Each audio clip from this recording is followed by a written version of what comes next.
Glória a Deus. Oh, glória, aleluia.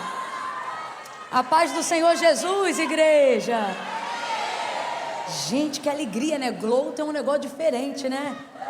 Desde a hora que chegamos lá dentro ainda, eu ouvi vocês cantando, acho que vocês estavam cantando aí, já começa a acontecer, né? Teve chuva aí de 500 graus de puro fogo santo e poder. E eu falei, Deus, o perfume das mulheres que adoram, ele é diferente, né? Meu Deus, Deus abençoe a vida de vocês. Eu estou muito feliz de estar aqui nessa noite. Quero render graças ao Senhor por essa oportunidade de estar aqui em Cruz das Almas. O nome dá medo, mas quando a gente chega, a gente sente a presença de Deus, né? A gente vê que é a cruz da nossa vitória, né? Deus abençoe a todos e a todas vocês. Louvar a Deus pela vida dos vossos pastores nessa igreja, pastor Jurandir, pastora Giane. Feliz de estar participando, corroborando junto com a conferência, o lançamento de um livro tão maravilhoso e tão inédito, né? Que é um livro de noras e sogra, né? E extraordinário, que precioso, que oportunidade. Só a junção de vocês já comunica muita coisa. Deus abençoe. Obrigada, pastora Giane, Anandra e Larissa, não é isso? Deus abençoe vocês. Deus abençoe. Vamos abrir as nossas Bíblias no Evangelho. Não, é que eu prego tanto no Evangelho que já ficou no Evangelho. Tem nada de Evangelho. É no livro, segundo livro dos Reis de Israel, capítulo de número 4. Glória a Deus. Eu vou agradecer aí o carinho da apresentação, mas vou pedir o pessoal da mídia, se for possível, para tirar minha foto aqui de cima. Pode deixar só com a logo da conferência, que eu fico mais à vontade, se for possível. Valeu. Segundo livro dos Reis de Israel, capítulo de número 4. Pode abaixar só um pouquinho o retorno aqui, só um pouquinho, para não dar microfonia. Irmãos, igreja próspera é assim, sabia? Tem lugar que a gente vai, tem que ficar implorando o som. Ô irmão, aumenta, pelo amor de Deus. É coisa rara a gente chegar num lugar que a gente diz, olha, tá maior do que eu mereço, pode diminuir um pouquinho. Deus abençoe. Muito obrigada, tá perfeito aí, viu? Glória a Deus. Segundo livro dos Reis de Israel, capítulo de número 4. Ai, tô nervosa, minha boca tá seca, me dá uma água aí, um negócio.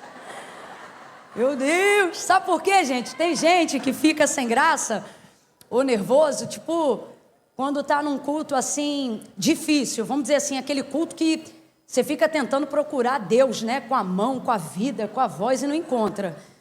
Aí você, vai pôr me dando aqui que eu já tô nervosa de verdade. E aí você fica, ai garoto, eu tô tremendo, tu tá vendo? Mas vai acabar isso.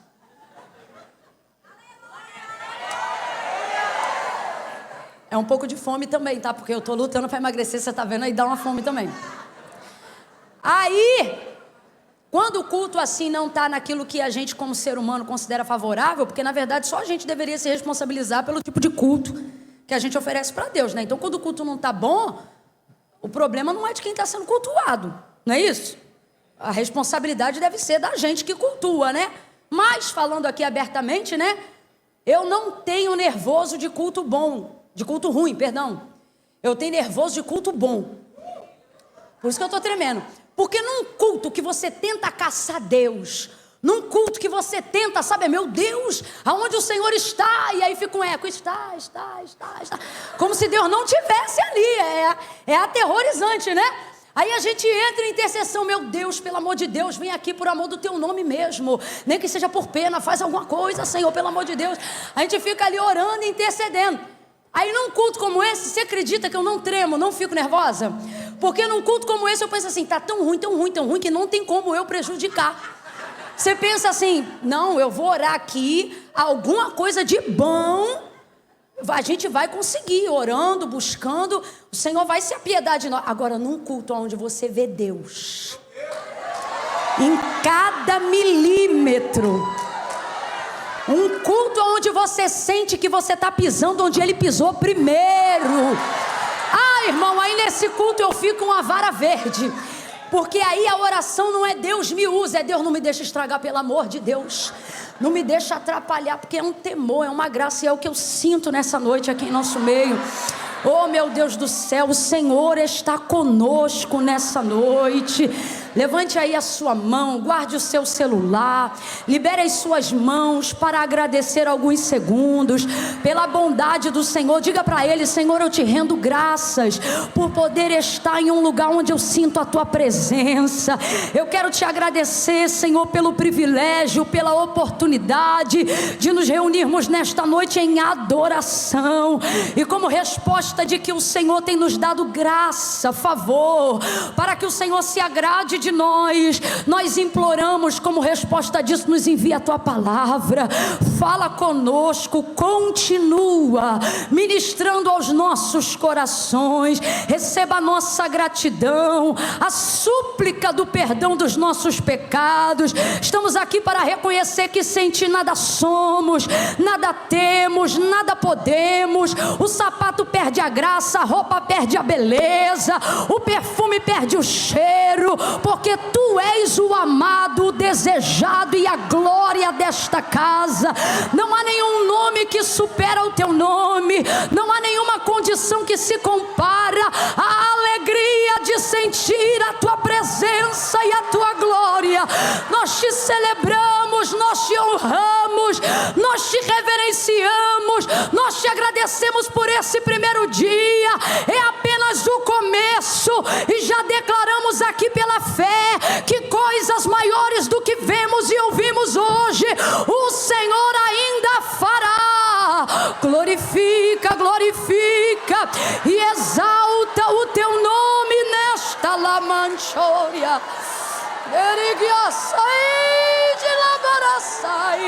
Glorifica o Teu nome.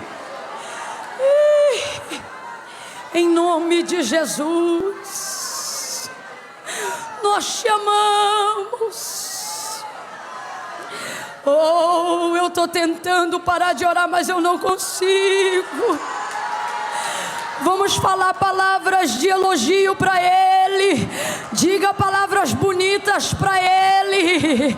Oh, maravilhoso conselheiro, Deus forte, Pai da eternidade, Príncipe da paz, aquele que era, aquele que é e que para sempre será, Jesus Cristo, o mesmo ontem, hoje e para sempre, o nome sobre todo nome, o Cordeiro de Deus que tira o pecado do mundo, o leão da tribo de Judá que ruge, o Alfa, o Ômega, o primeiro e o último. Fala alguma coisa bonita aí para Ele, pelo amor de Deus.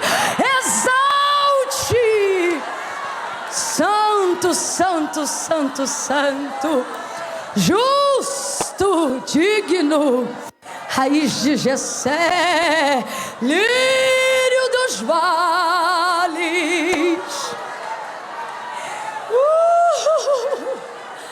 Aleluia! O nosso calmante é Jesus, a nossa cura é Jesus, o nosso braço forte é Jesus. Santo, santo, santo, Pai, a nossa vida está em Ti. Glória ao Teu nome sem cessar. Oh, glória a Deus, glória a Deus, glória a Deus. Aleluia, oh, aleluia, oh, aleluia. Te amamos, Senhor. Fala conosco em nome de Jesus. Amém. Eu também, garota. Glória a Deus. Glória a Deus. Fala assim comigo: lugar certo, hora certa, coisa certa. Isso aí. Você acabou de dizer que você está no lugar certo, na hora certa, fazendo a coisa certa. E num ambiente como esse, até o que era para dar errado, porque Deus corrige, Deus alinha. E aí é por isso que todas as vezes que eu estou num lugar assim, eu também falo o que a minha irmã ali falou: ainda bem que eu vim. Porque irmão, às vezes você não vê, Mas há uma luta gigantesca para você nunca conseguir encontrar o lugar certo, a hora certa para fazer a coisa certa. Então, se você está hoje aqui, você encontrou esse lugar. E se você encontrou esse lugar e está feliz com isso, vamos fazer igual a nossa irmã ali. Levanta a sua mão e diga: ainda bem que eu vim! Isso aí, foi o Senhor quem te trouxe. Glória a Deus. Vamos ao texto. Segundo livro dos Reis de Israel, capítulo de número 4. Versículos de número 13 em diante.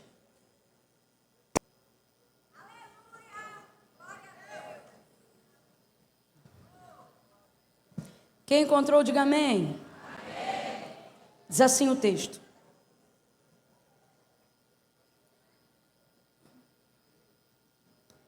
só para que eu não acrescente nada, para que na hora da leitura do texto sagrado a gente não faça nenhuma outra coisa que é não ministrar o texto sagrado, deixe-me fazer uma menção aqui de honra pelo tanto que a minha fé foi edificada, e eu sei que não foi só a minha, não só nos louvores, não só através do lançamento de um livro tão maravilhoso, mas agora, por fim, através da vida da Laís. Gente, eu fui fortemente impactada com a vida da Laís. Laís, Deus abençoe a sua vida, aonde quer que você esteja, que o Senhor te alcance com uma unção poderosa. Não tem nenhum sermão, Laís, nenhuma construção de narrativa bíblica, por maior que seja o estudo e o conteúdo teológico, que seja capaz de superar o sermão da vida de quem obedece. Spurgeon, um grande, considerado príncipe dos pregadores no século XIX, responsável como uma ferramenta de Deus naquele tempo presente para um nível de avivamento que a Europa ainda não havia desfrutado. E ao ser questionado sobre a pregação da palavra, o quão pronto uma pessoa estava para pregar, ele disse que chegava a pregar até um mesmo sermão, até 30 vezes, ainda que não pregando para uma plateia, mas ruminando, meditando e etc. E aí quando você fala isso, você pensa que tem a ver com a maneira de construir um texto e de aplicar uma mensagem, mas certa feita questionado sobre qual seria o maior sermão da vida dele, na sua biografia vai relatar que esse sermão ele ainda não tinha pregado, que ele desejava pregar o maior sermão da vida dele. Qual era esse sermão? Ele vai dizer: é aquele que eu não preciso usar palavra alguma. Ele estava dizendo ali que o maior sermão da vida de uma pessoa é aquele que não usa palavra, quando a sua vida não passa a pregar a mensagem, mas se torna a mensagem que as pessoas vão ouvir.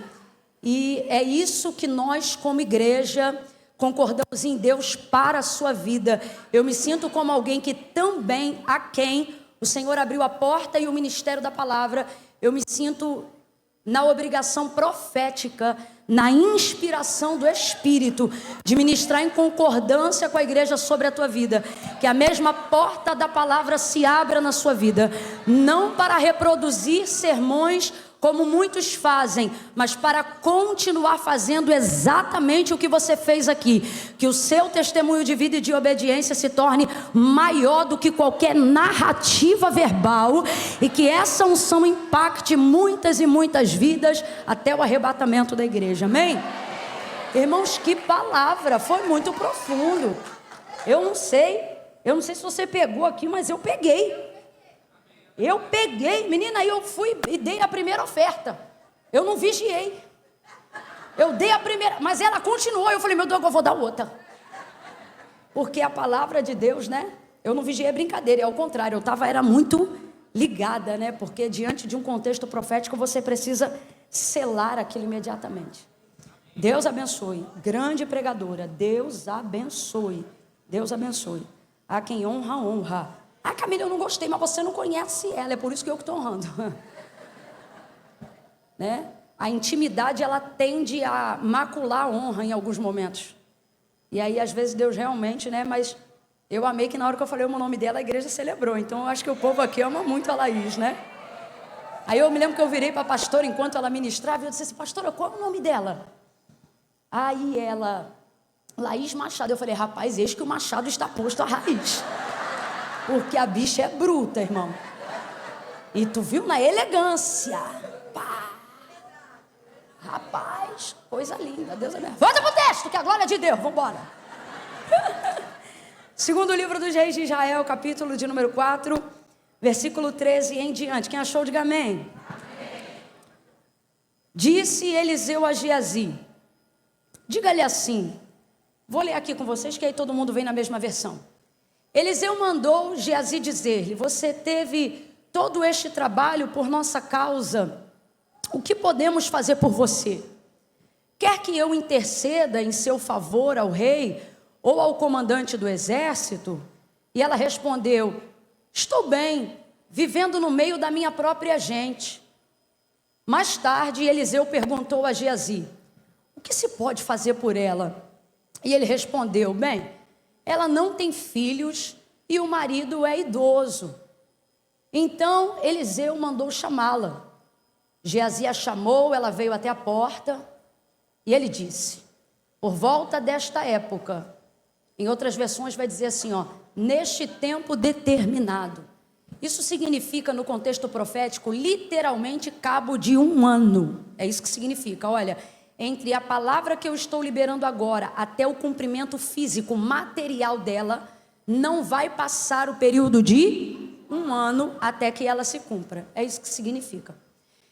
No ano que vem, ou seja, fechando o ciclo de 1 ano, você estará com um filho nos braços. Ela contestou, não, meu senhor, não iludas. Em outras versões vai ser mais rasgado, vai dizer assim, não mintas. A tua serva, ó homem de Deus. Como Eliseu lhe dissera, ó, o tempo passou. Como Eliseu lhe dissera, a mulher engravidou. E no ano seguinte, naquela mesma época, ou seja, não fechou 1 ano. Ela deu à luz a um filho. Aí vamos lá. O menino cresceu. E certo dia foi encontrar-se com seu pai que estava com os ceifeiros. A idade de uma criança ter um nível de autonomia para sair de casa e trabalhar com seu pai, seja no campo ou qualquer área, ela permeava ali a idade dos 11 anos, a partir dos 12, para ser mais literal, de acordo com a cultura judaizante. Então a gente está falando o seguinte, a promessa se cumpriu ao cabo de 1 ano, 9 meses, gerou, antes de dar 1 ano o menino nasceu, cumpriu tudo. E depois esse menino continuou crescendo, então a gente não está falando de um bebezinho, a gente não está mais falando de uma criança de 3, 4, 5, 6, 7 anos de idade. A gente está falando de alguém que tem autonomia para desejar encontrar-se com seu pai no trabalho. E dentro daquele contexto, só uma criança a partir de 12 anos de idade, comumente tinha esse tipo de autonomia para começar a se tornar um homenzinho da casa, né? Então veja, ele foi para o trabalho com o pai. Só que o que vai acontecer? De repente, ele começou a chamar o pai, gritando, ai a minha cabeça, tem um ponto de exclamação ali, tá vendo? Ai a minha cabeça, o menino começou a ter muita dor e começou a gritar, ai a minha cabeça, ai a minha cabeça. Aí o pai dele pegou um empregado, um servo dele e disse, leva-o para a mãe dele. Na minha Bíblia vai dizer, leve-o para a sua mãe. Aí vamos lá, segue o texto. O servo o pegou e o levou à mãe. O menino ficou no seu colo até o meio-dia. E o menino morreu. Você vê que, né? Até pesa o clima. Você fez assim, ó. Morreu. E realmente é muito triste. Aí olha o que ela fez. Ai, Camila, mas vai ler tudo? Se eu quiser, eu vou sim. Eu estou dando a chance para quem quase não lê a Bíblia em casa conhecer um texto na igreja. Irmãos, eu tenho que falar porque às vezes a gente está aqui em cima, alguém pensa que a gente está desligado, mas o Espírito do Senhor está aqui, né? E às vezes tem alguém olhando, alguém, você não, alguém, olhando e pensando, meu Deus, mas por que não faz igual todo mundo, não lê o texto e para? Eu estou te adiantando a mensagem, o texto, e às vezes ou outra eu fico pensando na casa de Deus, falo, rapaz, se a gente não puder ler mais a Bíblia nem na igreja, que culto é esse, né? Não? Mas isso é alguém, você não. Aí olha o que ela fez depois que o menino morreu. Ela subiu ao quarto do homem de Deus, deitou o menino na cama. Na cama de quem? Do homem de Deus, porque se o quarto era do homem de Deus, saiu e fechou a porta. Segue aí o texto, irmão. Depois, olha que mulher organizada. Rapaz, esse é quase uma psicopata. Para analisar direitinho o nível de controle. Porque quem não tem controle acha que tudo que a gente controla é frieza. Mas isso aqui é controle. Olha que forte. Depois chamou o marido e disse: preciso de um servo e de uma jumenta. A mulher tem uma logística para o milagre que ela busca, com o filho morto dentro de casa. Que sanidade mental é essa? Que nível de inteligência emocional é esse, gente? É isso que eu quero que nós avaliemos aqui juntamente no texto.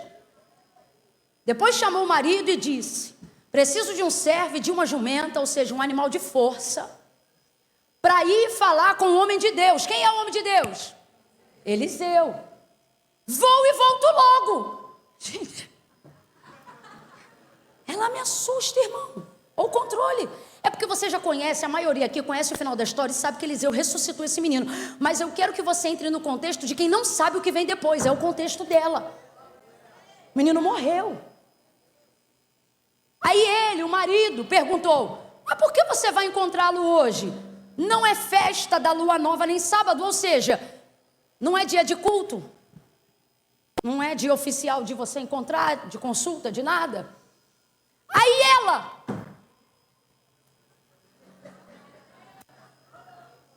mano, olha ela, não se preocupe. O único filho morto dentro de casa. Ela perdeu o moleque no colo. Acabou a respiração, batimento cardíaco, sangue já foi embora do rosto, boquinha meio roxa. Ela diz para o marido: não se preocupe.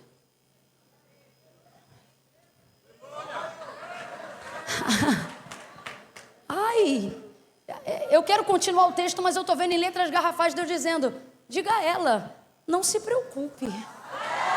Ai, meu Deus, gostei dessa versão. Vira para alguém aí do seu lado e diz: não se preocupe. Olha para mim aqui, eu vou continuar a leitura. Olha para mim aqui. Aí você diz: Camila, eu estou no meu direito. E aí eu te pergunto: você quer atenção ou solução? Você quer atenção ou você quer solução? Porque se você quiser solução, há um convite do Espírito Santo aqui para um controle emocional, aonde nós vamos sair daqui tão ministradas pelo Espírito no Espírito, que vamos sair daqui com autoridade para dizer à alma: aquieta-te. Cala-te! Camila, mas como é que eu faço? Eu estou muito preocupado. Camila, eu estou muito preocupada. Sabe por que você está tão preocupada? Porque você está dedicando energia numa área que você não pode resolver. Milagre só Deus faz. Aí você diz assim: mas a necessidade que está gritando é na minha casa. A necessidade que está gritando é no boleto que leva meu nome. Como é que eu não vou me preocupar? E aí nós vamos aprender nessa noite com essa mulher que a melhor maneira de não se preocupar é se ocupar do jeito certo. Vou falar de novo. A melhor maneira de não se preocupar é aprender a se ocupar do jeito. Se você não grava nada, vai gravar essa equação igual matemática, e isso vai ser o suficiente para salvar até o final do teu ano essa crise que você está passando.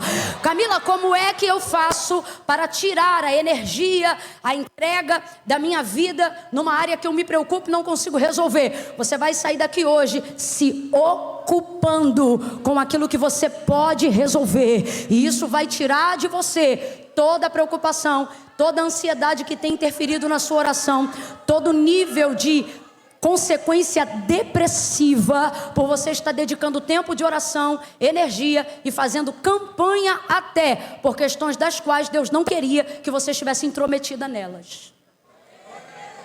Deus não nos chamou para nos preocuparmos com aquilo que só Ele pode resolver, mas nos chamou para confiar nele enquanto estamos ocupados. Eu vou falar bem rasgado, todo mundo vai entender aqui. Em Gênesis capítulo de número 1, pode manter o texto aí, não troca não que eu vou voltar para continuar a leitura, por favor. Em Gênesis capítulo de número 1, você vai ver Deus criando tudo o que existe e tudo o que há. Criador do universo, céu e terra, absolutamente tudo. E Ele prepara tudo. Só depois Ele vai criar o homem. O homem é pináculo da criação, de acordo com o salmista, no Salmo de número 8. Pouco menor do que os anjos o fizeste, mas de glória o vestiste e o coroaste. Isso fala da humanidade e também é um salmo messiânico, onde aponta que a carnalidade e a corruptividade do Messias não diminuiria a sua grandeza, mas comprovaria que apesar de si mesmo como homem, ela continuava sendo quem era? Quem? Deus entre os homens. Então o homem é o pináculo da criação de Deus. Quem está prestando bastante atenção, diga amém. Amém. Então desliga o celular, porque se você se preocupa em gravar, você fraciona seu raciocínio. Quando você fraciona seu raciocínio, você leva a mensagem para alguém, mas não consegue absorver no coração. E Davi não dizia, guardei tua palavra na minha memória, porque ele entendia que a melhor maneira de experienciar a palavra não era memorizando o que está sendo pregado, mas era sendo impactado pelo texto no espírito, enquanto você ouvia a palavra. É só um conselho que eu estou te dando, porque se você grava, você até repete, reproduz, menciona, mas não consegue produzir o mesmo nível de transformação. Agora, se você receber no coração e for impactado, aonde você chega, você impacta com o impacto que você recebeu. Então veja, nesse contexto, Deus então cria o mundo, prepara o homem, faz tudo. Quando todo mundo está criado, né, o universo, aí Ele vai lá, formou o homem do pó da terra, soprou em suas narinas o fôlego de vida, e o homem foi feito alma vivente. Criou o homem. Aí Ele cria o homem e vai dar ao homem uma responsabilidade. Qual é a responsabilidade que Deus vai dar ao homem? Nomear, catalogar a criação. O homem vai dar nome a tudo que Deus fez. Diga para mim, Deus tem maior capacidade de nomear o que Ele fez do que o homem, sim ou não? Mas Ele não fez isso, porque de Deus é o dar. Deus faz o trabalho e nos dá honra. Só que não há honra que venha de Deus que não esteja acompanhada de trabalho. Escute isso. A gente pensa assim, ó. O trabalho veio no mundo depois do pecado. O trabalho veio por causa da serpente, da Eva, do Adão que também comeu o fruto. Não, irmãos. Você imagina o tamanho do trabalho que é catalogar os primórdios de uma criação. Cada macaco, cada tigre, cada leão, cada elefante, cada jacaré, cada peixe, cada ave no céu, cada réptil na terra. Isso dá trabalho. Qual é a ideia de trabalho? Não é só receber salário, mas é a ideia de tomada de tempo. Até porque aqui ninguém trabalha por dinheiro. No fundo, você trabalha por tempo. E como o dinheiro a tudo responde, subentende-se que quem mais dinheiro tem, maior poder tem para controlar o tempo. É por isso que o ditado popular mais conhecido no mundo é que tempo é...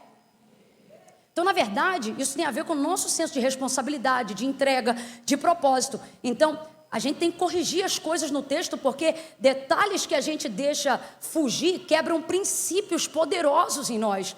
Exemplo, a ideia de que o trabalho para o homem veio depois do pecado. Não, o que veio depois do pecado foi o cardo, o calo na mão, a excessividade, o suor no rosto, ou seja, o fastio. A aflição como salário do pecado veio, mas veio por causa do pecado e não por causa do trabalho. Trabalho já tinha. Ou você acha que catalogar a criação não é uma demanda de tempo? Então imagina o homem lá, dia após dia, dando nome a absolutamente todo animal, tudo que existe, tudo que há. Isso aqui são duas coisas maravilhosas. Primeira, ninguém se ocupa do trabalho e deixa o outro dar o nome que honra o trabalho. Vou falar de um jeito que todo mundo vai entender cada vez melhor. Você não carrega um filho 9 meses e deixa alguém que não tem relação alguma com você nomear a criança. Um pai não gera na mãe um filho e depois não quer ter participação no nome dele ou chama um vizinho ou um estranho. Vem cá, que nome você acha que eu tenho que dar para o meu filho? Se você constrói um prédio, uma casa, um negócio, uma rua, você é o primeiro a querer nomear aquilo, porque aquilo é fruto do seu esforço. Então, o seu nome naquele trabalho determina a sua identidade e propósito. Por isso, o nome é algo tão importante, porque ele não comunica só um grito, ele comunica um propósito. Só que a Bíblia diz que de Deus é o dar, e que a terra ele deu aos filhos dos homens, para que elas governem e sujeite sobre todas as coisas. Isso aqui é autoridade de Deus é o dar. Agora veja, Deus vai dar, e ele deu ao homem. Então ele diz, olha, agora você vai dar nome a tudo que existe e a tudo que há. E ele fica dando nome, ele vê que para cada macho tem uma fêmea, para cada fêmea tem um macho. Mas ele percebe que não tem ninguém que é equivalente, não tem ninguém que é igual a ele. É como se a sua espécie fosse única, e de fato era. E então o texto diz assim, ó, que o homem passou a procurar. Procurou, todavia não encontrou. Se você olhar o texto no capítulo de número 2, você vai ver que quem está procurando ali é o homem, não é Deus, porque Deus não procura o que ele não criou. O termo procura associado a Deus sempre está em contexto poético, porque Deus sabe exatamente aonde está tudo. Quando o texto, por exemplo, de maneira poética diz assim, ó, achei a Davi meu servo, significa que Deus estava procurando? Não, Deus não procura o que ele já criou e ele sabe onde ele está. É apenas uma forma de linguagem de dizer, o tempo de eu evidenciar aquilo chegou. Agora, quando no capítulo 2 você vê o texto dizendo assim, procurava todavia não se achava. Não é Deus que está procurando, quem está procurando ali é o homem. Está procurando alguém que seja equivalente, está procurando alguém que seja igual, alguém que tenha braços como ele, pernas como ele, alguém que caminhe como ele, mas o texto diz que ele não encontra. E por que ele não encontra? Porque não existia. Ele poderia ter ficado maluco nessa hora, e do mesmo jeito que céus e terra foram criados nessa hora, Rivotril também poderia ter sido criado nesse instante. Ele podia ter tido um surto, irmão. Ele poderia ter tido um nível de desequilíbrio emocional. Ele poderia precisar de um calmante. Imagine você numa terra dotado de raciocínio, personalidade, identidade, mas habitando apenas entre animais irracionais. Aí alguém vai dizer assim, mas Deus falava com ele face a face. Mas isso não muda uma realidade. Qual realidade? O texto diz que o Senhor nos fez semelhante e não nos fez iguais. O que isso significa? Que nós só podemos ser correspondidos 100% pelos nossos iguais. Camila, mas ninguém supera Deus. Só que isso não é sobre superá-lo, é sobre equipará-lo. O texto diz que Deus visitava o homem todos os dias, na viração do dia. E a gente aqui que é crente, principalmente, tem que ter essa reflexão. Do que tem falta, seja emocional, físico ou espiritual, alguém que vê Deus face a face. O que Moisés viu de longe, de costas, Adão via de frente. Você está entendendo o que eu estou falando? Com um pouquinho de glória que desce dele na igreja, uma presença dele na igreja, tem gente que não aguenta de pé, tem outro que chora, outro que é batizado no Espírito Santo. Agora tu imagina todo dia à tarde, ele vir caminhando como se fosse gente, sentar no tronco e falar, vamos bater um papo. É um nível de plenitude que não precisamos invejar, não, porque a eternidade nos aguarda. Oh, aleluia! Porém, entenda, o texto diz que nesse nosso encontro, nós seremos revestidos de incorruptibilidade. Ou seja, já não seremos mais homem e mulher da maneira como nós nos conhecemos, porque carne e sangue no céu não entra. Aí sim vai estar todo mundo equiparado. O texto diz que como ele é, nós o veremos. Aí tem gente que fala assim, né? Quando você chegar lá, o que você vai perguntar? Isso é a criação da nossa cabeça. Porque quando você debruça no texto, a Bíblia diz que tudo que ele sabe, ao olharmos para ele, como se fosse uma consciência simultânea compartilhada, na mesma hora nós também saberemos. Você não vai precisar perguntar, por exemplo, assim, vem cá, me mostra aqui, onde é que está Abraão? Na hora que você vê Abraão, você vai saber que é Abraão. Agora, na realidade aqui da terra, completa para mim, por favor, na realidade aqui a gente está falando do Éden, e ali o homem é homem. Deus é Deus, mas o homem é homem. O que isso significa? Não se equipara. Deus fez semelhante, não fez igual. Eu vou repetir. Deus fez semelhante, não fez igual. E você nunca se sente completado pelos seus superiores, nem pelos seus inferiores. Só tem poder para te completar aqueles que são seus iguais. Camila, mas você está falando isso, não vai ofender Deus? Não, porque foi Deus que trouxe esse discernimento no versículo de número 18. Quando é Ele e não o homem, é Ele. Antes de Adão procurar, antes de Adão se sentir sozinho, porque isso é do versículo 20 para baixo.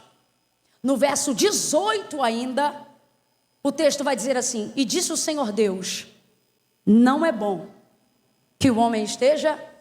Então veja, quando Adão começou a procurar o que lhe faltava, Deus já estava trabalhando nisso, ó. Não, você não entendeu não, senão você tinha dado um glória. Sabe o que Deus está dizendo?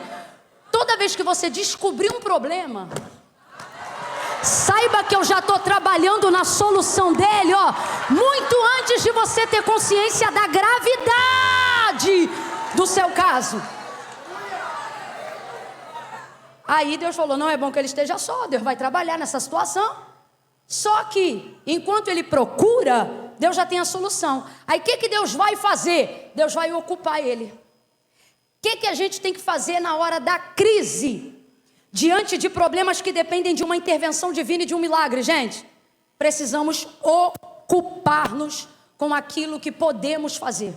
Seja um pão, seja um bolo, seja um ministério de visita na casa do Senhor, seja um ensaio do louvor. Camila, eu não canto, então vem servir água para eles. Não fica dentro da redoma da crise. Você não pode pensar dia e noite como é que paga a dívida que teu salário não compensa. Você vai ficar doido, daqui a pouco vai estar envolvido com agiota, vai ficar pedindo coisa para Deus do qual Deus não pode abençoar, porque ao Senhor você não vence com suborno. Mas porque se você der vazão à crise e só se mantiver preocupada e preocupado, você vai perder energia daquilo que precisa ser administrado. Escute isso. Eu estou usando esse exemplo de Gênesis 1 para você entender que isso não é só com essa mulher no Antigo Testamento, que isso não é só com os discípulos, por exemplo, na multiplicação dos pães e dos peixes em Mateus 14. Não, eu estou falando isso aqui para você entender que isso é um princípio. Quem gasta a energia do que deveria administrar, tentando resolver o que não tem poder para solucionar, vai surtar. E quem surta não vê um milagre, nem quando está diante dele. Agora, Deus nos trouxe através da vida dessa mulher aqui no texto hoje, para mostrar para a gente que se tiver controle emocional, haverá poder espiritual. Ah, não, eu vou falar de novo. Se tiver controle emocional, haverá poder espiritual. Enquanto eu falo essa palavra, eu ouço cadeias do nosso interior e na nossa mente sendo despedaçadas neste ano de 2026. Deus está dizendo, não haja como se fosse um desequilibrado, não haja como se fosse uma desequilibrada. Se houver controle emocional, eu manifestarei intervenção espiritual. Poder, bote a mão na tua cabeça agora, bote a mão na tua cabeça debaixo dessa palavra e diga o que disse Davi à sua alma, quando ele pensou que ficaria desequilibrado. Bote a mão na tua cabeça e diga, porque te perturbas dentro de mim, ó minha alma, porque te inquietas dentro de mim, ó minha alma. Repita essas palavras, diga agora para sua alma, diga, espera em Deus, te anima, pois ainda o louvarei, ainda o louvarei, pois ainda o louvarei. Você não vai terminar os seus dias tomando remédio para dormir. Melhor é o fim das coisas do que o início. O Senhor está dizendo, eu estou te dando poder espiritual para controlar o teu emocional. E aonde houver controle emocional, haverá ação sobrenatural. Eu vou entrar aonde você não pode entrar. Eu vou fazer o que você não pode fazer. Tente colocar agora as duas mãos na cabeça. Levante a cabeça e olhe para mim com a mão na cabeça. Camila, eu não creio. Não crê, não faça. Agora, para quem crê, ouça-me. As duas mãos na cabeça. Eu vou contar de 1 a 3 debaixo dessa palavra, no poder e na autoridade do nome de Jesus. Quando eu disser 3, você vai ampliar o lugar da sua cabeça com a sua mão, assim. Faça isso só no 3. Você vai fazer? 1. Todo bloqueio mental, tudo aquilo que atrofiou sua área criativa, sua área estratégica. Eu oro agora 2 pela sua hipófise, pelo seu córtex pré-frontal, pelo seu lombo frontal, pelo lugar de tomada de decisões da tua mente. Eu oro agora para que todo medicamento, toda reação que veio para te neutralizar, Respeite os limites do Espírito da tua vida, o Espírito Santo, e que o Senhor tome o governo das próximas decisões. Quando eu disser 3, nós vamos determinar pela fé que o ano de 2026 não será um ano de crise, será um ano de administração perfeita.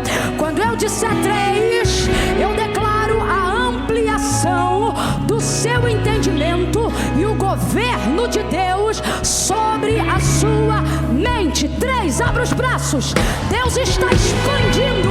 Deus está expandindo a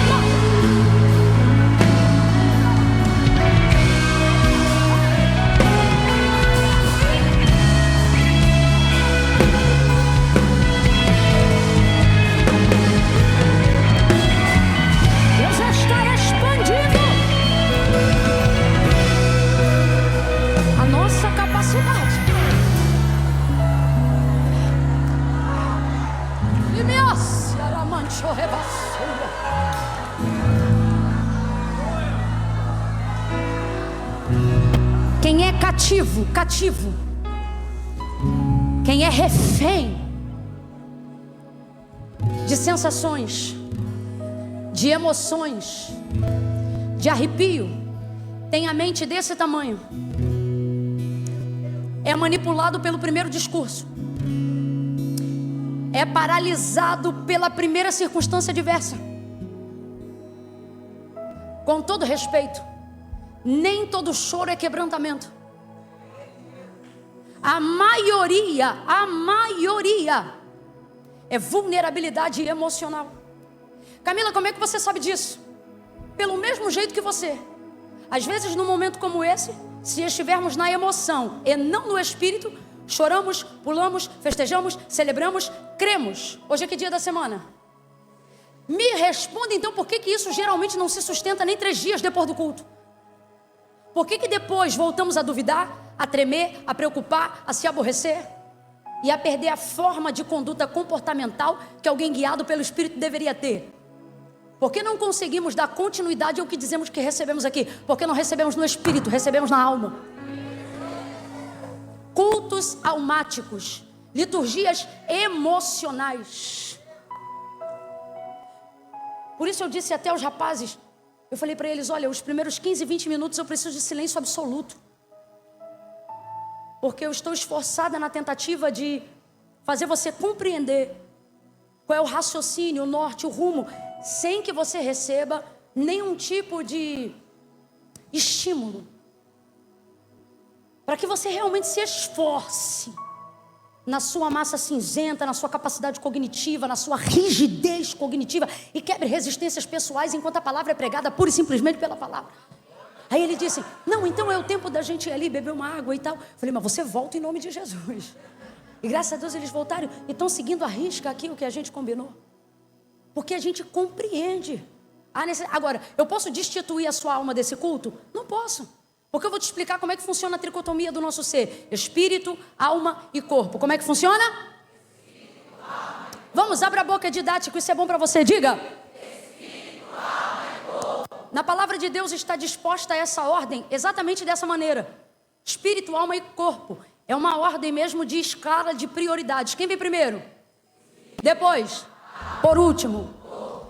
O Espírito envia a mensagem, o comando, o governo. Isso para nós que servimos ao Senhor.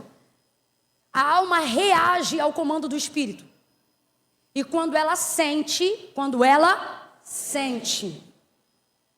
aí ela passa o comando para o corpo reagir. Seja chorando, pregando, orando, caminhando, fazendo exercício físico. Às vezes a pessoa está saudável no corpo, mas se ela tiver com a alma doente, ela vai gerar uma série de doenças psicossomáticas que a ressonância magnética não mostra, mas que impedem ela de viver a vida que ela gostaria. Então não interessa se alguém está dizendo que não apresenta no exame de sangue, ela não consegue levantar da cama. Porque a alma está dando um comando para o corpo que não é saudável. Olha, eu não estou bem, eu estou triste, eu estou em depressão. Seja lá qual for o comando. Então por que o espírito tem sempre a ordem da prioridade?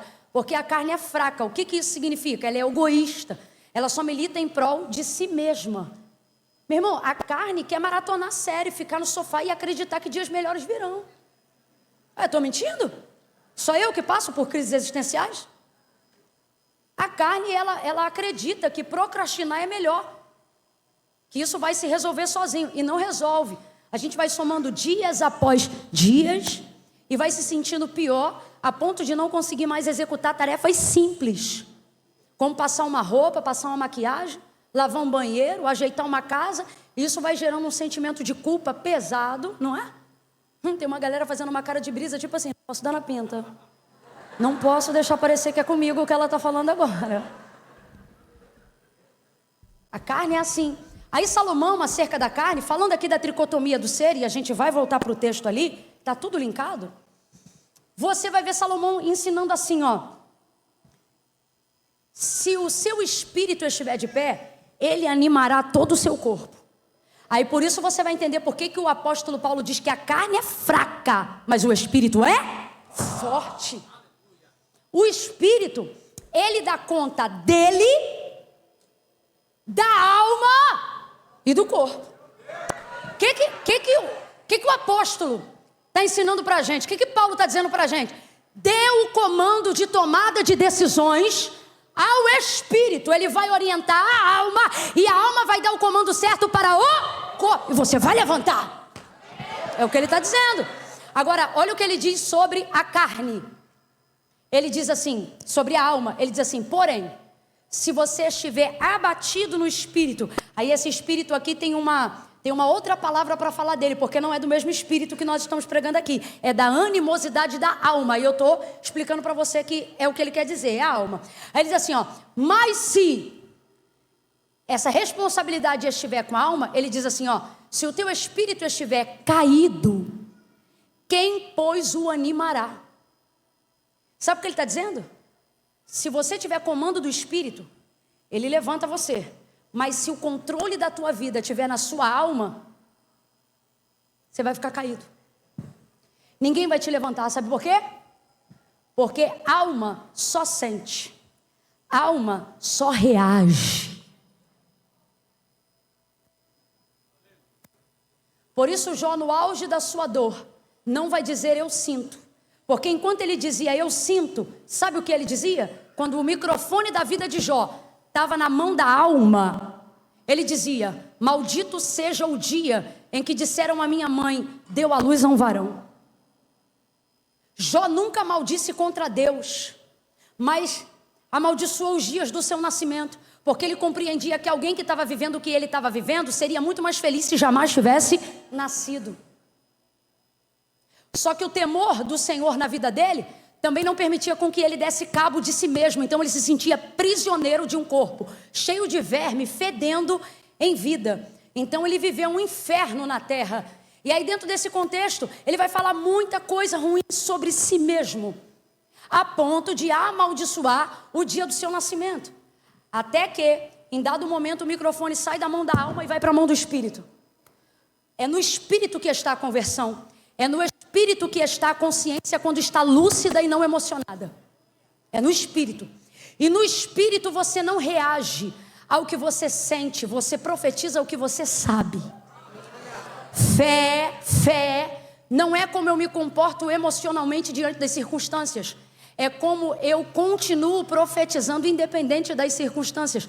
Fé não é sobre o que eu sinto dentro de mim, é sobre o que eu guardo de conhecimento bíblico, profético dentro de mim. Vou falar bem rasgado que é para todo mundo entender. Enquanto o microfone está na mão da alma de Jó, Jó está o tempo todo amaldiçoando, Jó está reclamando, Jó está chorando, Jó está sofrendo, e Deus deixa ele desaguar a alma dele, até porque ele não perdeu a sua sabedoria na sua dor. Ele não está falando isso com um estranho, ele está falando isso com amigos íntimos, e ele está colocando isso diante do seu devocional com o Senhor. Ele está se descascando com cacos de telha no meio da dor. A sua carne está praticamente em estado de putrefação. Ele tem úlceras que dão a entender que chegam quase aos ossos. Eu estou falando de ferida que não tem remédio. Eu estou falando de um nível de dor que não tem alívio.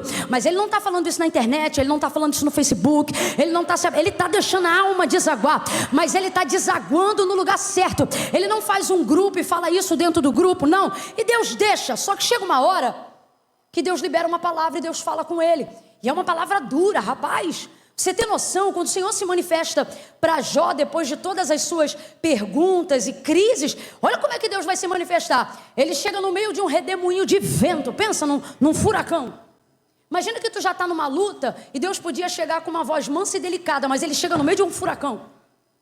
Deixa estar que ele teve perda em redemoinhos de vento, porque foi uma das formas que Satanás se materializou para destruir seus bens e sua casa.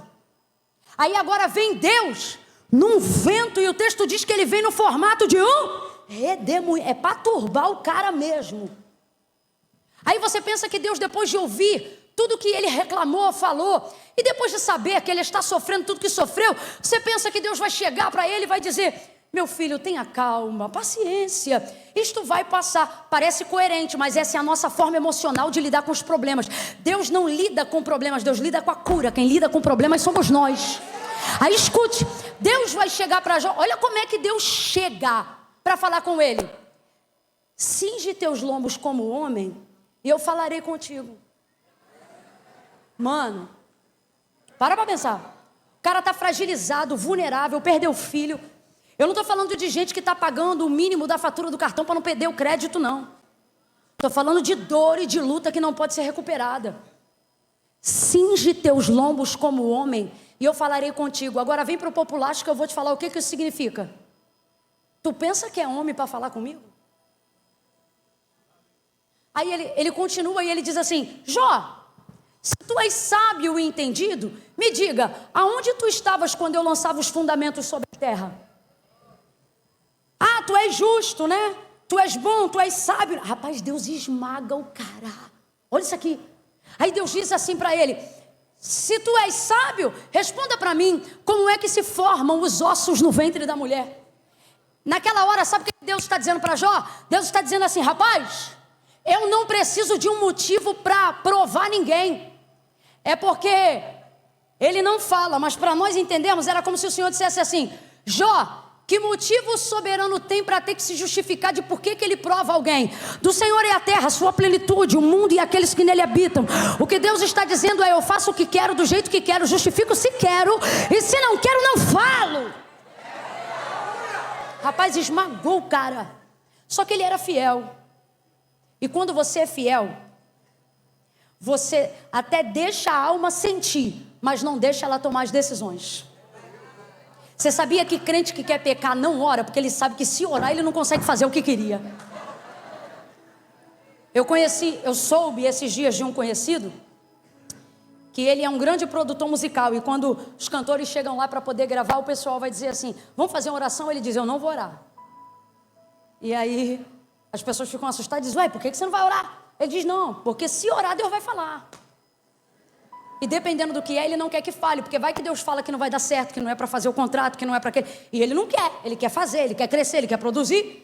Aí, rapaz, eu fiquei com aquilo na cabeça, eu falei: realmente. Então, veja, muitas vezes nossa vida vai de mal a pior, porque o lugar de tomada de decisões está na nossa alma. Só que você pode sentir tudo que está na alma e falar o que está na alma, e de vez em quando desaguar o que está na alma. Busque uma pessoa de confiança para isso, irmão. Falar ressignifica, organiza os pensamentos. Quantas coisas na minha vida eu já consegui resolver, problemas difíceis hoje mesmo. Hoje eu tive que tomar uma das decisões mais difíceis da minha vida. Eu por fim orei e falei: Senhor, fala comigo num sonho, porque eu queria ouvir de Deus um sim ou um não. E quando Deus não te dá nenhum sim, nenhum não, e a tomada de decisão precisa ser tomada, como é que tu faz? Aí eu já estava ficando perturbada. Só que aí conversa com o marido, conversa com a mãe, dobra o joelho, ora mais um pouco, mas tem que falar, não tem que: ei Deus, tu sabes. Não, abre a boca. Se você tem poder de fala, fale. Se conhece a linguagem dos sinais, faça-lhe. É Libra? Faça, bota pra fora. Você vai falando, vai ressignificando, vai organizando, tu vai se ouvindo, vai fazendo sentido. Aí eu falei: ó, diga lá que é não. Ah, mas Deus falou que não. Não, Deus não falou nada. Só que se ele não falou nada, o sim dele eu já não tenho, e sem a bênção dele eu não faço. Diga lá que é não. Fez sentido na hora. Aí a paz veio, aí tu falei: então não tô ficando maluco. vale, bota para fora. Ok. Só que veja, quem decidiu? O Espírito. Foi por último. Eu vi o que fazia sentido e o que não fazia. Mas como é que eu cheguei a essa conclusão? Desabafando com gente de confiança tudo que estava na minha. Então veja, a alma pode desaguar, a alma só não deve decidir. Aleluia! Enquanto eu estou pregando, eu sei que Deus também está organizando muitas questões no seu pensamento. E é por isso que eu me sinto autorizada por Deus, debaixo da sua palavra, no nome de Jesus, para dizer para você, 2026 não será ano de confusão, será ano de administração, será ano de alinhamento, será ano de organização. Eu estou sentindo graça de Deus para liberar isso aqui. Tua empresa não vai falir, você vai administrar a crise até que Deus solucione o problema. Assim será com a tua vida espiritual, assim será com a tua vida emocional. Controle, eu vou contar de 1 a 3. Nós vamos liberar mais uma vez a palavra que nós lemos aqui no texto. Você vai dizer a alguém: não se preocupe, se ocupe. 1, 2, 3, diga! Não se preocupe, se ocupe. Se ocupe. Agora vamos lá, Camila. Como é que eu faço para me ocupar? Se a preocupação, se a ansiedade, se o desespero está tomando conta de mim, mesmo eu sendo crente, tomador de Santa Ceia, um crente que ora. Continua o texto para mim, de onde a gente parou. Então, mandou selar a jumenta e disse ao servo: vamos partir, só pare quando eu te... De novo, só pare quando eu te... Pode encerrar a leitura textual aqui, obrigado, campeão. Só pare quando eu te mandar. A mulher está em crise, filho está morto. Talvez você pense assim, é o filho e tal. Alguém talvez pode pensar, era o único filho. Irmão, pode ter 10 filhos, todo filho é único. Não, todo filho é único. Todo filho é único. O pai pode ter 8 filhos, 5, 10. Ele vai se relacionar com cada um de um jeito diferente. Mas onde ele escolheu um para liberar? Se ele é pai, se ele é mãe, não tem essa. Todo filho é único. Nós somos pessoas únicas, apesar de não sermos as únicas pessoas. Conseguiu entender? Então isso não é sobre vaidade. É sobre senso de pertencimento. Eu sempre gosto de usar essa comparação para a gente entender. Não precisa responder nada. Inclusive eu te aconselho que você não faça nenhuma resposta, não reaja nem no teu rosto. Se você é daquelas expressivas, fica dura, e agora? Não precisa, não quero. É só para refletir. Será que você tem capacidade estética, senso estético, para entender que existem homens mais bonitos que o seu marido? Não reaja. Aos homens que estão me ouvindo, todo e qualquer homem aqui, irmão, ainda que seja a 4ª pessoa da Trindade, se tiver lucidez, sanidade, ele consegue ter senso estético para saber quando uma outra pessoa é mais bonita que ele ou que a esposa dele. Para não gerar climão, vamos aos filhos. Escute. Não reaja, não reaja. Relaxa. Tem filhos mais inteligentes que os seus no mundo? Não reaja, calha a boca. Calha a boca. Gente, eu não estou falando de amor, preste atenção. Se você não for sincero à pesquisa, você não vai encontrar a verdade. Não reaja, mas pense. Tem criança mais inteligente que a sua? Menina. Pelo menos foi honesta. Sim. Eu também. Eu ainda não tenho, mas eu acho que se eu tiver um filho, ele não vai ser o mais inteligente do mundo, não. Eu não acho nem que Einstein era o mais. Vai ver, tinha alguém mais inteligente que ele, mas não foi mais reconhecido que ele. A gente tem que parar com essa mania de achar que publicidade revela autoridade. Mas Mas escute. É uma questão de lucidez, de raciocínio, não é não? Tem cônjuge mais bonito que o seu. Qual é o feminino de cônjuge? Não coisa, continua cônjuge, né? Tem marido mais bonito que o seu. Tem sim mulher mais bonita que a sua. Eu sei que não parece. Mas tem.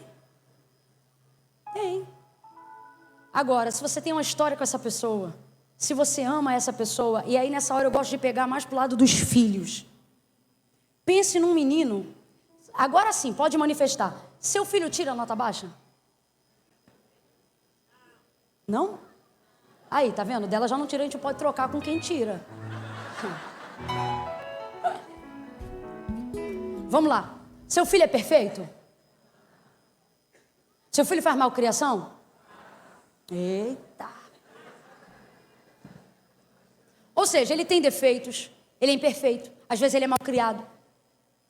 Dependendo do momento, ele pode ser teimoso. E vai ver até aqueles que são mais velhos, podem estar te dando trabalho e dor de cabeça agora. Aí, vamos lá. Eu vou trazer aqui agora filhos comprovadamente perfeitos. Vou trazer um filho mais bonito que o seu. Vou trazer um filho mais inteligente do que o seu. Vou trazer um filho mais obediente do que o seu. Vou trazer um filho mais promissor do que o seu. Vou pegar o seu filho e vou dizer, vamos trocar. Eu vou pegar esse menino aí, eu gostei dele. Eu vou pegar você, garoto. Não foge não que eu vou te pegar, você é muito... Garoto, você é meu número, peraí. Pai, o senhor vai me dar ele? Mãe, você vai me dar ele? Mas e se eu te der uma criança mais alta, mais forte, mais bonita? Você vai trocar ele? Porque não é sobre ser mais, é sobre ser seu. Não é sobre ser melhor, é sobre ser seu. Quando Deus disse assim a Abraão, sai da tua terra, da tua parentela, da casa de teu pai, vai para uma terra que eu vou te mostrar. O descolamento ali é quase de alma, é emocional. E por que é difícil fazê-lo? Porque não é sobre Deus me dar algo melhor. Diga para mim, Canaã é melhor do que Harã, aonde Abraão estava antes do chamado? Sim ou não? Sim ou não? Sim, é o lugar da promessa.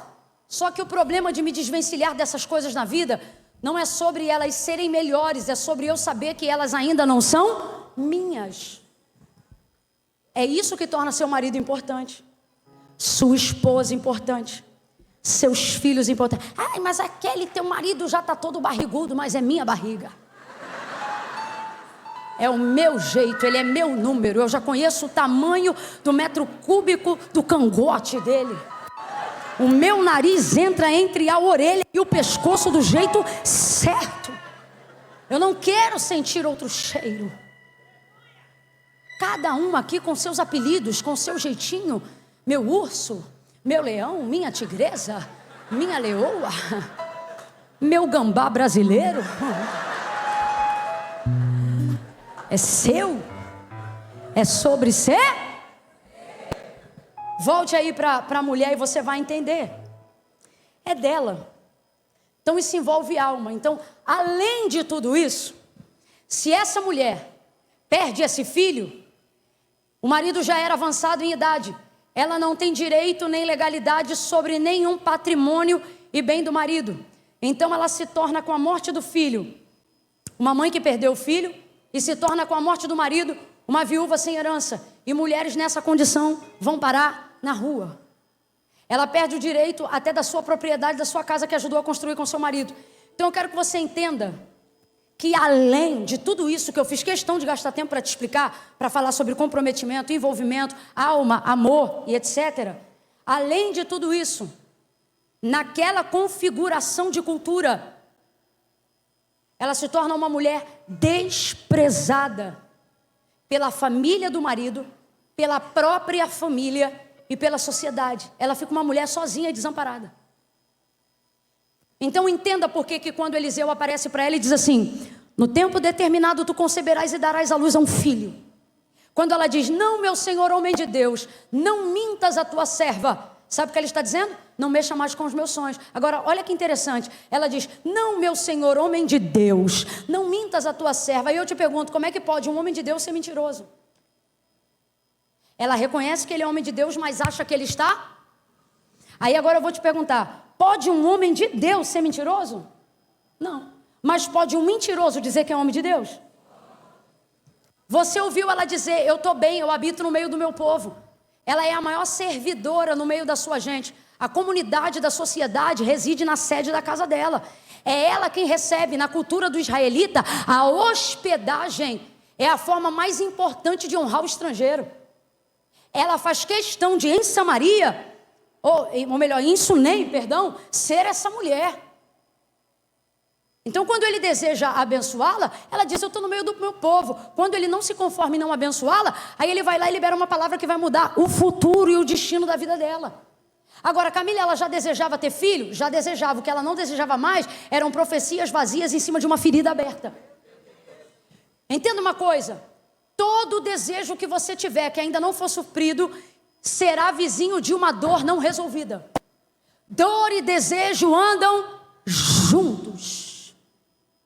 Então, quando ele olha para ela e diz, tu conceberás, ela está recebendo a maior palavra de vitória dos seus dias. O certo seria, glória a Deus, aleluia, amém, eu recebo. Mas por que a primeira palavra que sai da boca dela é não? E ela continua, não, meu Senhor, homem de Deus, não mintas. Como é que pode ele ser homem de Deus e ser mentiroso? Não. Ele não mente, ele é homem de Deus. Mas por receber muita gente em casa, já recebeu muito mentiroso dizendo assim diz o Senhor, quando Deus não disse nada. Aí alguém diz assim, quando você procura esses falsos profetas que mexeram com a tua dor e o teu desejo, quando você procura eles e diz assim, ô profeta, aquilo que você profetizou aquele dia lá não aconteceu não. Aí geralmente eles dizem assim, foi porque você não creu. Só que a mulher que recebe uma palavra dessa e reage dizendo não, recebeu com fé? Uma palavra negativa manifesta a fé? Dizer um não, ao invés de sim, manifesta a concordância, gente? Não é não, sim ou não? Sim ou não? Não é não, sim ou não? Não quero, não me toque, não aceito. Não é não. Então ela demonstrou concordância? Ela demonstrou conexão profética? Não, ela demonstrou rejeição imediata. Não toca na minha ferida, não quero conversar sobre esse assunto, eu não espero mais sobre isso. Agora diga para mim, você leu comigo o texto? Menos de um ano, naquele ano, ela engravidou, sim ou não? E antes de fechar, o que a gente entende no calendário como um ano, ela deu à luz a um menino, sim ou não? Sim ou não? Você falou muito não, agora diga sim, vamos lá, sim ou não? Sim ou não? Então diga para mim, ele era mentiroso ou verdadeiro? A palavra era de Deus ou não? E Deus cumpriu ou não cumpriu? Mas responda com inteligência, não vem na emoção não. Ela creu? Como é que cumpriu?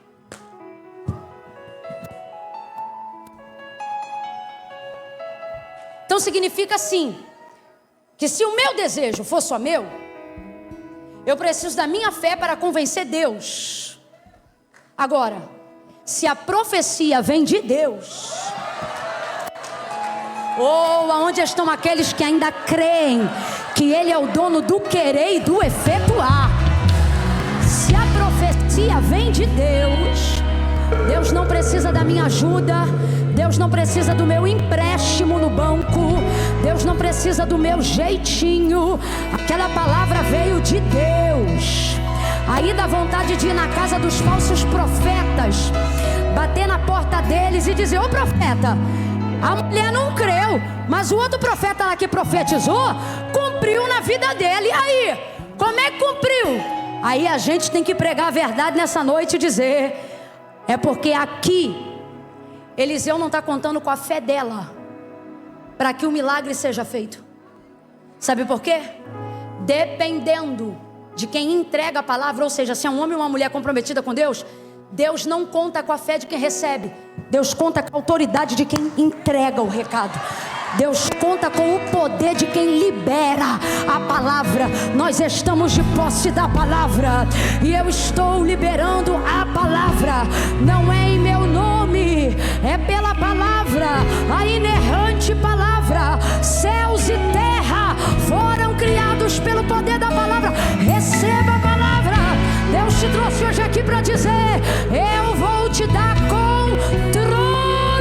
sobre toda a crise que depende de um milagre. Se você recebe, diga glória a Deus.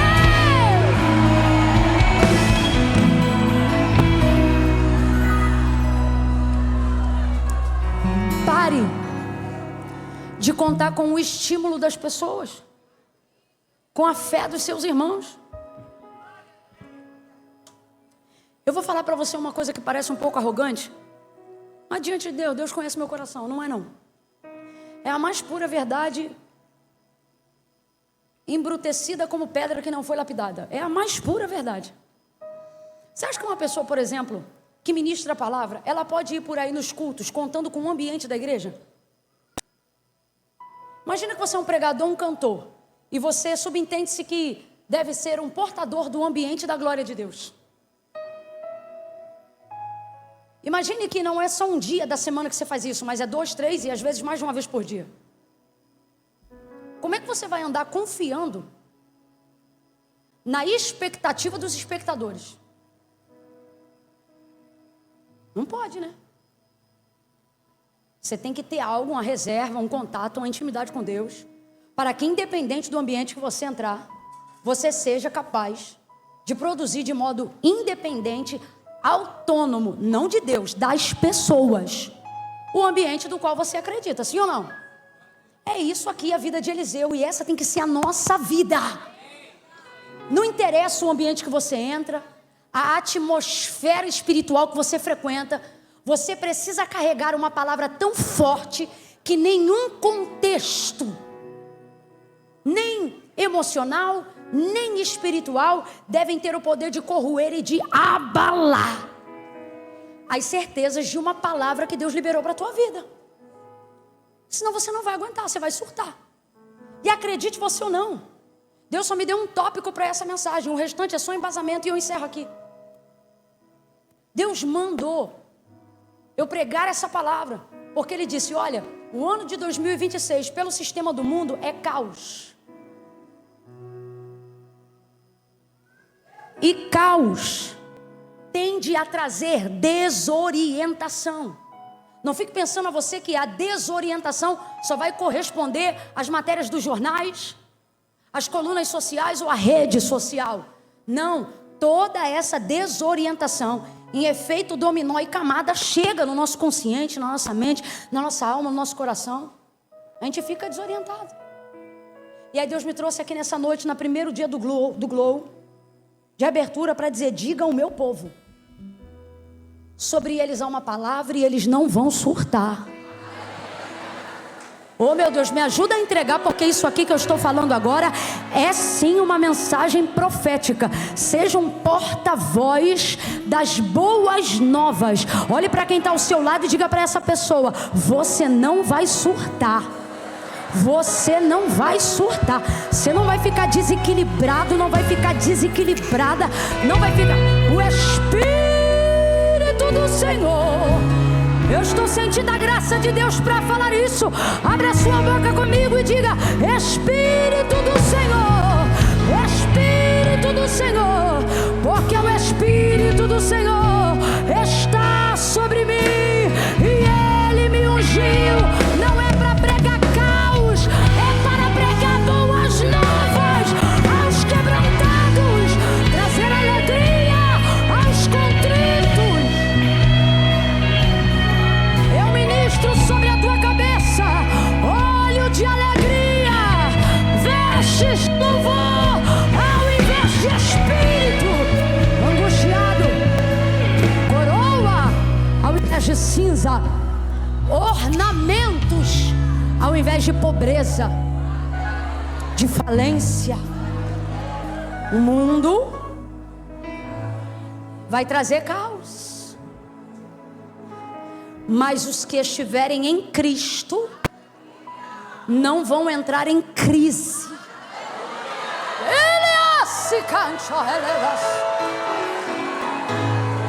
Será como Gozém. Fala comigo, Gozém. Fala, Gozém. Pedaço da terra que ficou a geração de Jacó. Aí quando as pragas vieram no Egito, o texto diz que tudo era consumido, mas em Gósen, aonde ficava a geração de Israel, não caía nada. Nunca, o gafanhoto não entrava lá. Eu estou sentindo um peso de autoridade profética.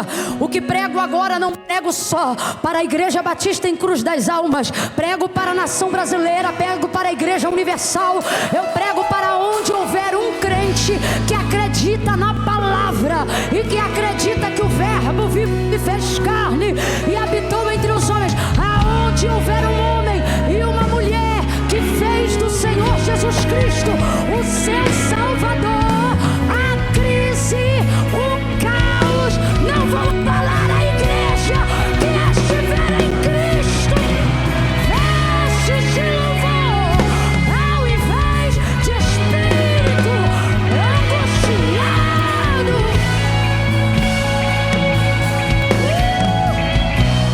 Aleluia! Espírito Santo, Espírito Santo, Espírito Santo, apodera-te de nós.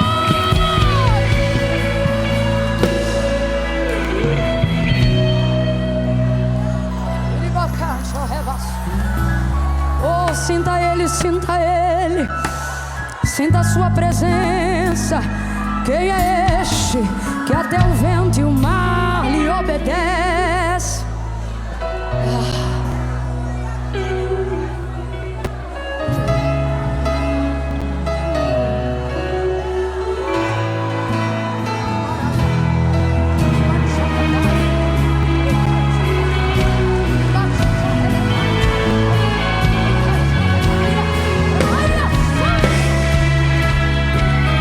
Sinta a presença dele aqui. Ele está te enchendo, ele está te renovando, ele está dizendo: calma, a loucura não será tua vizinha. O louvor vai encher os nossos lares, vai encher a nossa casa.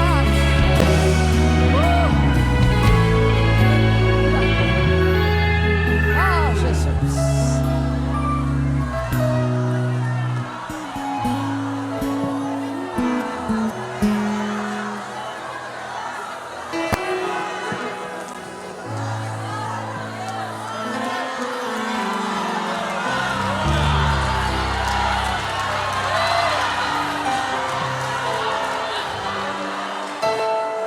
Veja, veja, aleluia. Começou com crise, começou com morte, só que ela fez uma escolha consciente. Prometo para vocês que eu encerro aqui. Ela fez uma escolha consciente. Olha para cá. Por isso que Satanás trabalha com ameaça, porque ele não pode tomar decisões.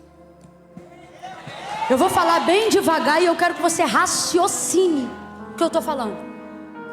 Satanás, seu modus operandi, seu método de ação é ameaça. Só para você entender. Quem aqui já passou por algum período de batalha espiritual vai lembrar do que eu estou dizendo. Você está num sono, daqui a pouco tu quer falar e a voz não sai. Tu quer repreender e parece que o demônio é mais forte do que você. Às vezes isso faz questionar até a tua fé. Por que não dá certo e tal? Tem gente aqui que já acordou com marcas no corpo. Se sente até vulnerável dizendo: ué, que isso, eu sou bagunça?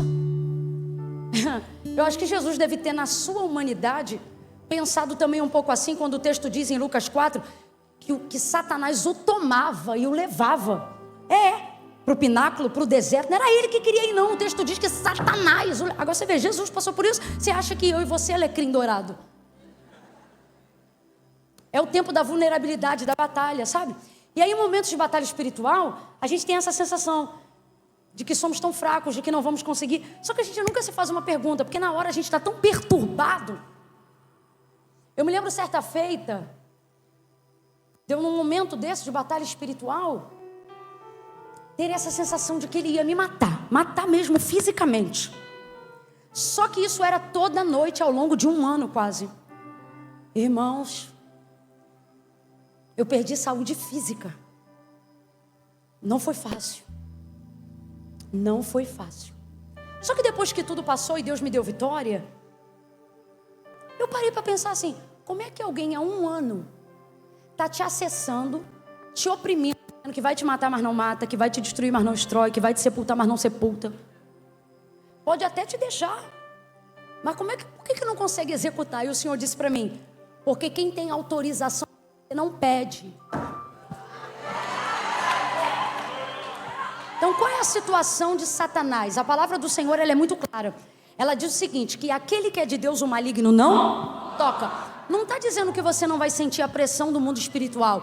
O que a palavra de Deus está dizendo para a gente é o seguinte, você é uma pessoa de Deus, você é de Deus, então ele não tem autonomia para fazer com você aquilo que ele quer. Só que a fim de esticar o seu espírito, Deus consente que ele fique ao seu derredor, a fim de que você sinta essa pressão e amplie sua busca, sua identidade, sua resistência espiritual. Porque, irmão, vamos combinar, é muito ruim uma batalha, é horrível, mas quando você sai dela,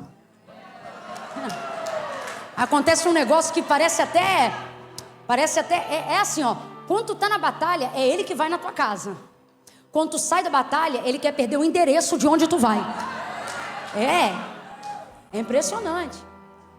Mas a batalha serve para isso. E aí dentro desse contexto, qual é o modus operandi de Satanás?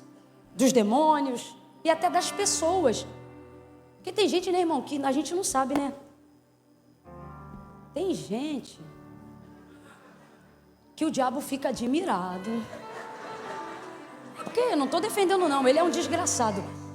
Mas tem gente, rapaz, que parece que fala assim, Satanás, senta aí que eu vou te dar uma aula. Escute, dentro desse contexto, por que ele não faz? Porque ele não tem poder para fazer, ele só pode te ameaçar. Então tudo que ele não tiver poder para fazer, ele vai te induzir até que você faça. Ele vai dizer, se mata, acaba com isso, porque ele não pode te matar. Ele vai dizer assim, ó, assina logo esse divórcio, sai desse casamento. Sabe por que ele fala isso? Porque ele não pode assinar, só você pode assinar. Vai-te embora dessa igreja, tu não está vendo que aí ninguém presta? É tudo igual, isso tudo é sistema religioso. Ele começa, e veja, Satanás é falso, mas não trabalha com falsidade. Para te convencer, ele tem que usar sentimentos legítimos. Porque a mentira dele não convence. Então ele tem que usar sentimentos legítimos de você. A mágoa que você tem de uma ferida que alguém realmente te fez. A ofensa que realmente você tem de uma perseguição que você sofreu. A dor que você tem de uma rejeição ou difamação que alguém cometeu. Então ele vai pegar esse orgulho, essa mágoa, e ele vai trabalhar através disso. E vai fazer você produzir esses pensamentos na sua consciência. Porque guarde isso, ele não tem o poder de dominar a tua mente, mas ele tem o poder de influenciar seus pensamentos de fora para dentro. As amizades que você anda, os lugares que você vai, as conversas que você tem no WhatsApp, os prints que você recebe, as coisas que você ouve e não rebate. E isso tudo vai criando. Agora, se ele está me perturbando e ele está fazendo de tudo e eu estou em crise, por que eu não defino logo essa parada? Porque ele induz, mas não pode fazer. Então ele vai fazer de tudo para que você execute a tarefa. Você desista. Você vai embora. Você se desvia.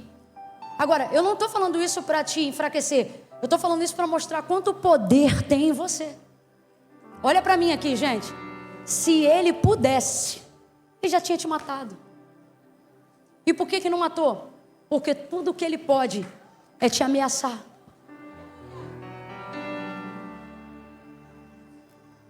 Eis a importância de nessa noite entregarmos o governo da nossa alma na mão do Senhor. Olha para cá. Falei isso hoje. O Espírito de Deus trouxe uma frase antiga. Estava pregando no ano passado num lugar lá no Rio de Janeiro. E enquanto eu estava pregando, Espírito Santo falou assim na revelação da palavra. Deus não precisa que você esteja na mão do diabo para você se perder. Basta que você esteja na sua própria mão. Se você estiver entregue a si, por si, você se perde sozinho. Por mais crente que você seja, vai se perder. Vai se perder no orgulho da tua santidade, mas vai se perder. Vai perder. A única maneira, irmão, da gente não se perder é se a nossa vida estiver na mão de... A vida dessa mulher e do filho dessa mulher estava na mão de Deus. E como é que a gente sabe disso? Porque quando a morte bateu na sua porta, ela não foi...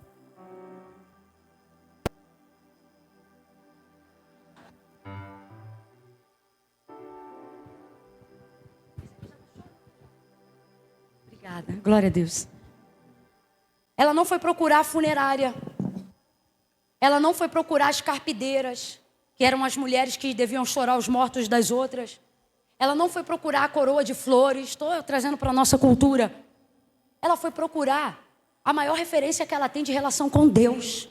Ela foi procurar o profeta que profetizou o filho dela. Agora me diga, que obrigação Deus tinha de ressuscitar o filho dela? Nenhuma. Deus falou que ela ia gerar. Gerou ou não gerou? Falou que ia nascer. Nasceu ou não nasceu? O menino até cresceu. Então cumpriu ou não cumpriu? Foi além do que Deus falou, sim ou não? Então que obrigação Deus tem agora de ressuscitar? Nenhuma. Só que são muitos anos servindo a mesma pessoa. São muitos anos vendo o que Deus pode fazer. Olha para mim aqui. Tem coisa que Deus não vai falar para você fazer.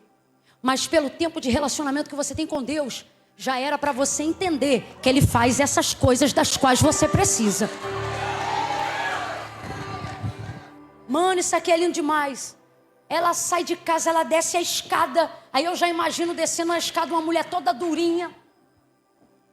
Porque quando a alma está em frangalho por dentro, a gente cria uma resistência, né? Igualzinho, tem gente aqui que tu não diz. Mas ela meteu o salto, botou a cinta, arrumou o cabelo e ó.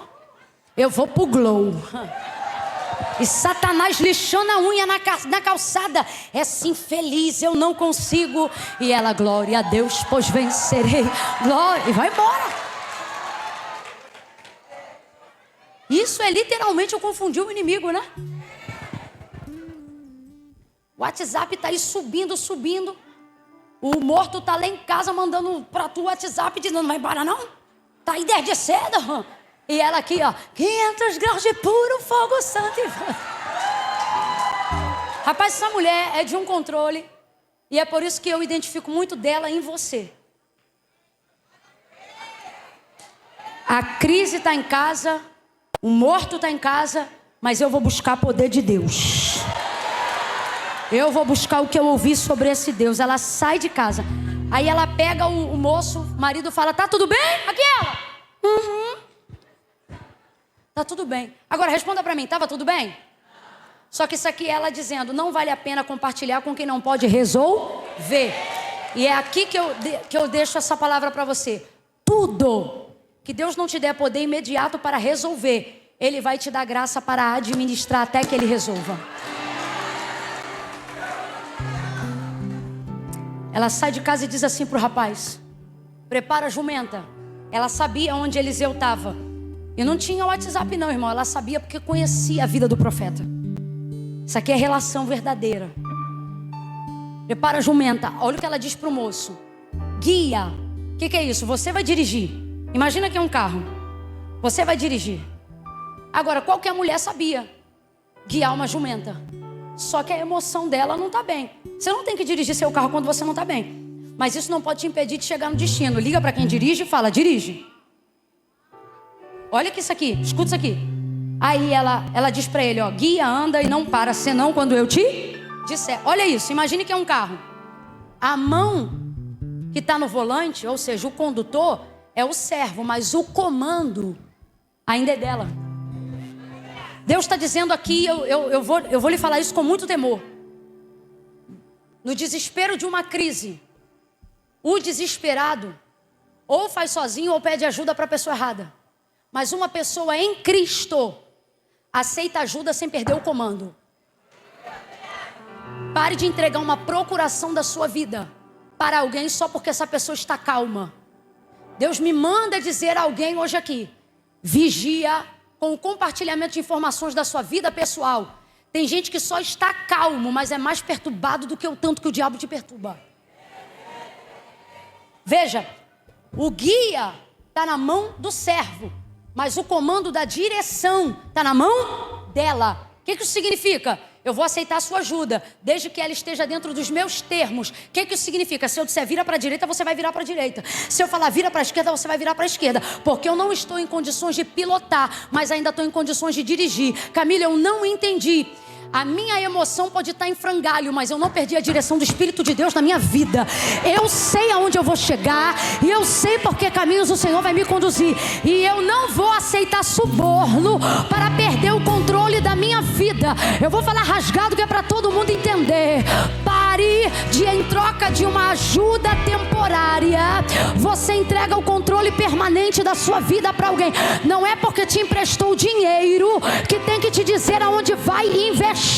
Você não tem mais idade para prestar conta com quem não paga tuas contas. Mas porque emprestou dinheiro, quer dizer como é que tem que funcionar o orçamento da casa. Então leva o teu dinheiro para longe da minha casa, porque a autonomia da minha vida ainda está na mão do Espírito Santo.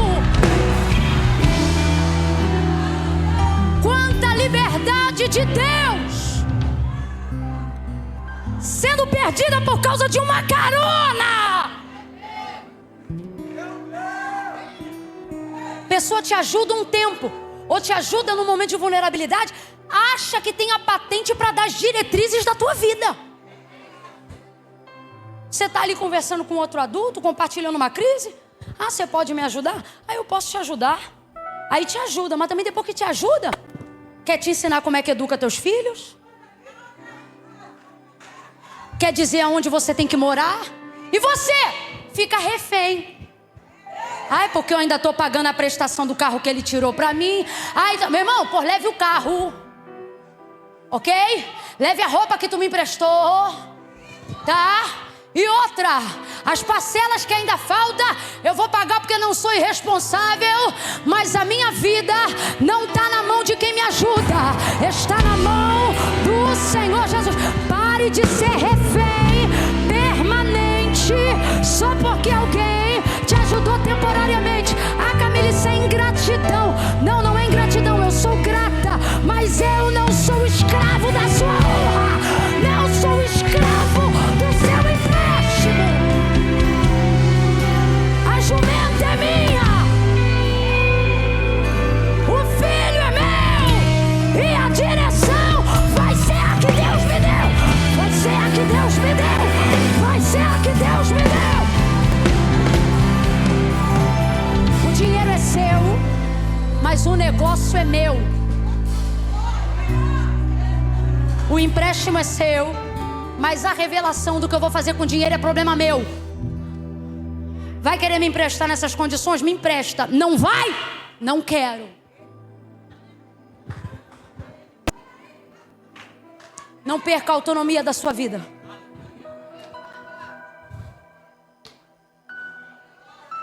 Saia dessas situações hoje mesmo.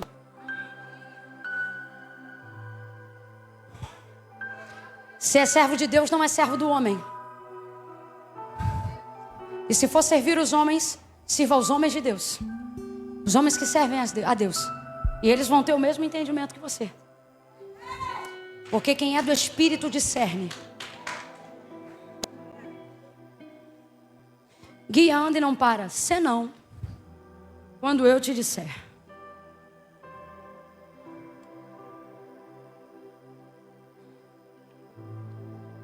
Encontrou um profeta, o profeta foi para a casa dela. Ele orou por ela não, pelo menino. O menino ressuscitou. E eu encerro aqui.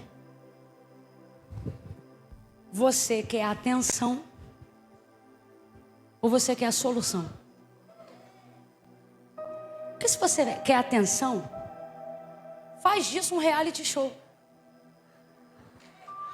Eu tô aqui chorando aí, meu filho. não estou dizendo que você não vai buscar ajuda na internet. Tem gente aqui que Deus vai dar essa direção. Pode ser até o caminho. Quantas vaquinhas já realizaram tantos milagres, né? Eu acho lindo. De verdade, maravilhoso. A união do povo em prol de uma causa, de um propósito. Só que veja, estou falando de coisas que homens naturais não podem resolver. Falando de milagre. Escute. Quem precisa de milagre precisa priorizar a administração da crise, a solução final do problema e não o entorno de atenção para o problema. Eu finalizo a mensagem dessa noite dizendo para você: postura. Postura. Se arruma. Fulano, eu tô vendo, tá tudo bem? Tá tudo bem. Postura. Ah, mas é que essa pessoa pode resolver? Fala com ela. Não pode resolver? Vai tudo bem. Tem certeza, fulano, que tá tudo bem? Irmão, tem gente que não tem a solução do teu problema, ele só quer acesso a ele. Para poder fazer uso dessa informação e chegar mais para 2 ou 3. Ih, menino, isso está passando um problema. Não resolveu nada, só. Olha o controle emocional. Você diz, eu vou vencer no espírito. Deus está dizendo, quer vencer o espírito? Começa matando tua carne. Para de chorar para todo mundo. Para de chorar em todo canto. Olha aqui para mim. Camila, eu não estou bem. Eu estou percebendo que eu começo a chorar do nada. Então o que você está indo fazer nessa festa? Vem para a igreja, porque na hora do louvor aqui ninguém sabe pelo que a gente está chorando. Está todo mundo chorando? A igreja é o melhor lugar para quem está em crise, irmão. Você está chorando, a irmã está chorando do lado, só que você está chorando porque lembrou da segunda-feira. Ai, meu Deus, vai vencer segunda. Aí estou chorando, mas aí está cantando. Aí a menina do lado. Uma presença de Deus, né? Aí você, aham. Aqui é o melhor lugar para você passar por uma crise. Não é, minha irmã? Aqui é o melhor lugar. O menino ressuscitou, a história não termina com morte, a história termina com? Assim vai terminar a nossa história.